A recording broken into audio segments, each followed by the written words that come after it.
ఇంకొక అంశం సార్ హైకోర్టుకి సంబంధించి కొన్ని కీలక వ్యాఖ్యలు చేసింది హైకోర్టు. భూములకు సంబంధించిన కేటాయింపుల్లో రాష్ట్ర ప్రభుత్వం తీసుకున్నటువంటి తీరు కావచ్చు, రాష్ట్ర ప్రభుత్వం కొన్ని కంపెనీలకు వేల కోట్ల విలువ చేసేటువంటి భూముల్ని తక్కువ ధరకి ఇవ్వడమా అంటారా? లేదంటే వాళ్ళతో ఫ్రీగా ఇచ్చేసి ఇన్నేళ్ల పాటు అగ్రిమెంట్ చేసుకోవడం అంటారా? వీటన్నిటిని కూడా కోర్టులో సవాల్ చేస్తూ వచ్చారు కొంతమంది పిటిషనర్లు. సో దీనికి సంబంధించి చూసినప్పుడు ఈరోజు కోర్టు వాటన్నిటిని కూడా డాక్యుమెంట్ ముందు అన్నింటినీ కూడా కోర్టు ముందు పెట్టండి, అన్ని విలువైనటువంటి భూముల్ని మీరు ఎలా అప్పగిస్తారంటూ కూడా కోర్టు కొంత ఆగ్రహం వ్యక్తం చేస్తూ వచ్చింది. ఎందుకు రాజకీయ పరంగా ఇలా జరుగుతుంది అంటే, గతంలో కూడా జగన్మోహన్ రెడ్డి ప్రభుత్వానికి సంబంధించి ఆయన కూడా కొన్ని కంపెనీలకు భూములు కేటాయించినప్పుడు ఇలాంటి ఆరోపణలు ఎదుర్కొంటూ వచ్చారు, కొన్ని చేసుకుంటూ వచ్చారు. ఇప్పుడు కూటమి వచ్చిన తర్వాత చాలా విలువైనటువంటి భూములను, విశాఖకు సంబంధించినటువంటి భూములను టీసీఎస్ కావచ్చు, అలాగే లులు కావచ్చు, అలాగే కొన్ని వర్ష అనేటువంటి కంపెనీలు కావచ్చు, ఇలా అప్పగిస్తూ వచ్చారు. దాని మీద కోర్టు అయితే కొంచెం సీరియస్ అవుతూ వచ్చింది. అలా కేటాయించడానికి వీలు లేదంటూ కూడా మాట్లాడుతూ వచ్చింది. ఏం చెప్తారు? పారిశ్రామిక అభివృద్ధిలో భాగం. అంటే పరిశ్రమలు రప్పించడం కోసం వాళ్ళకి ప్రోత్సాహాలు ఇవ్వడం, లేదా ట్యాక్సులు మినహాయింపులు ఇవ్వడం, ప్రకృతి వనరుగా ఉన్నటువంటి భూమిని తక్కువ ధరకు ఇవ్వడం, లేదా 90 ఏళ్ళకో 50 ఏళ్ళకో లీజుకి ఇవ్వడం, అంటే నామమాత్ర ధరకు లీజుకి ఇవ్వడం, లేదా తక్కువ ధరకు అమ్మడం, పారిశ్రామిక రాయితీలను ఇవ్వడం అనేది పారిశ్రామిక ప్రగతికి ఉపయోగపడే ప్రభుత్వ అధికారిక నిర్ణయం. దాన్ని ఎవరో తప్పట్లేదు. అయితే అధికారం ఉందని కానీ నాకు ఇష్టం వచ్చినట్టు కంపెనీకి ఇష్టం వచ్చినట్టు ఇస్తానంటే కుదరదు. పాలసీ అనేది పాలసీగా ఉండాలి. పరిశ్రమలకు 99 పైసలకు ఒక ఎకరా విశాఖపట్నంలో ఇవ్వాలని మీరు నిర్ణయించుకుంటే, విశాఖపట్నం చుట్టూ ఏ కంపెనీకైనా అదే రేటుకి ఇవ్వాలి. మీ కంపెనీకి ఒక రేటు, నా కంపెనీకి ఒక రేటు ఇస్తే అది పంచాయతీ అవుతుంది. ఖచ్చితంగా కోర్టు జోక్యం తీసుకుంటుంది. ప్రభుత్వానికి విశేష అధికారం ఉంటుంది. పారిశ్రామిక ప్రగతి కోసం ఉచితంగా ఇవ్వచ్చు, తక్కువ ధరకి ఇవ్వచ్చు, లీజు కూడా ఇవ్వచ్చు 99 ఏళ్ళు అట్లా. కానీ ఈ కంపెనీకి లీజ్ ఇస్తాను, ఇంకో కంపెనీకి ఇంకోటి ఇస్తానంటే కుదరదు.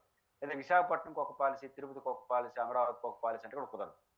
ఇప్పుడు విశాఖపట్నంలో విలువైన భూములు 99 పైసలకు ఒక ఎకరాకి ఇస్తే, అమరావతిలో మొత్తం 20 కోట్లకి ఇస్తాను అంటే వాట్ లాజిక్? దాన్ని ఇప్పుడు అవిన కోర్టుకి వెళ్తే పారిశ్రామిక విధానం అనేది సాంద్రంగా ఉండాలి.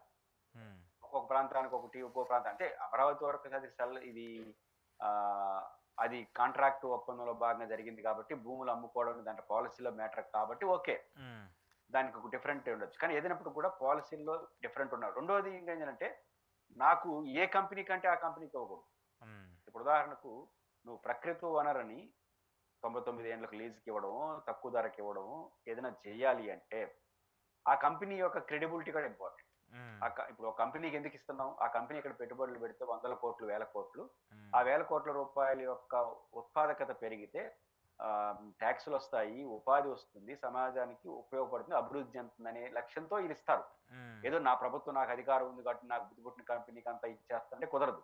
దాని యొక్క పర్యవసానాలు సమాజానికి, ప్రభుత్వానికి ఉపయోగపడాలి. ఉపయోగపడాలంటే ఆ కంపెనీ యొక్క ట్రాక్ రికార్డ్ కూడా చూస్తారు. రెండోది ఆ కంపెనీ ఏ పెట్టుబడి పెడుతుందో కూడా చూస్తారు.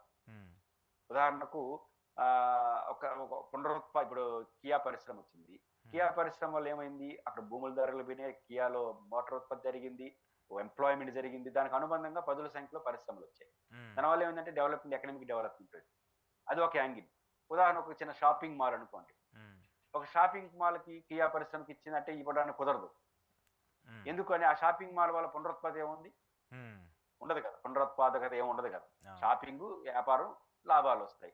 దానికి కూడా నేను ప్రోత్సాహాలిస్తానంటే కుదరదు. ఒక పునరుత్పాదకత కల్పించి సమాజానికి ఉపయోగపడే విధంగా పెద్ద డెవలప్మెంట్ వచ్చే ఉంటారు. ఇప్పుడు సినిమా థియేటర్ మీరు కడతానంటారు, ఒక షాపింగ్ మాల్. ఇప్పుడు లులు అనేది షాపింగ్ మాల్ అంటే కదా.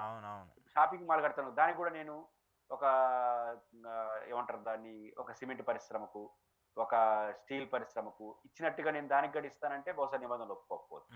అంటే ఇవన్నీ కూడా కాంప్లికేటెడ్ అవుతాయి. ఖచ్చితంగా విశాఖపట్నంలో డిఫరెంట్ బిజినెస్ ఇన్స్టిట్యూట్స్ వచ్చాయి కాబట్టి ఆ బిజినెస్ ఇన్స్టిట్యూట్ యొక్క ప్రయోజనాలు, అది దాని పాత్ర, దాని వల్ల ఫలితం, వీటిని కూడా కోర్టు పరిగణలో తీసుకుంటుంది. పోతే విశాఖపట్నం చుట్టూ భూములు కేటాయింపు అనేది ఒక వివాదం అవుతుంది. ఇది అయ్యింది. ఇప్పుడు కోర్టు మెట్లెక్కింది. అందులో ఆల్రెడీ ఉన్నాయి కాబట్టి 2-3 నెలలు అయితే అది అయిపోతుంది. అంటే ప్రాసెస్ నడవదు, కోర్టు పరిధిలో ఉంది కాబట్టి. వస్తాం మళ్ళీ నెక్స్ట్ వేసవి సెలవుల తర్వాత కోర్టు ఏం తీర్పిస్తుందో చూడాలి. ఓకే. ఇంకోటిసారి కంక్లూడ్ చేస్తూ కీలక విషయము, జగన్మోహన్ రెడ్డికి సంబంధించి 11 స్థానాలకు అయిపోయింది. దాదాపు ఏడాది కూడా పూర్తవస్తుంది ఎన్నికలు అయిపోయి. మళ్ళీ పార్టీకి సంబంధించిన వ్యవహారాలపైన ప్రతిరోజు ప్రతి కార్యకర్తలతో కావచ్చు, నేతలతో కావచ్చు, ఇన్ఛార్జీలతో ఆయన సమావేశం అవుతూ ఉన్నారు. గతంలో 2014 నుంచి 2019 వరకు ఆయన చేసినటువంటి పోరాటం కావచ్చు, దానికి సంబంధించినటువంటి అనుగుణంగా చేసిన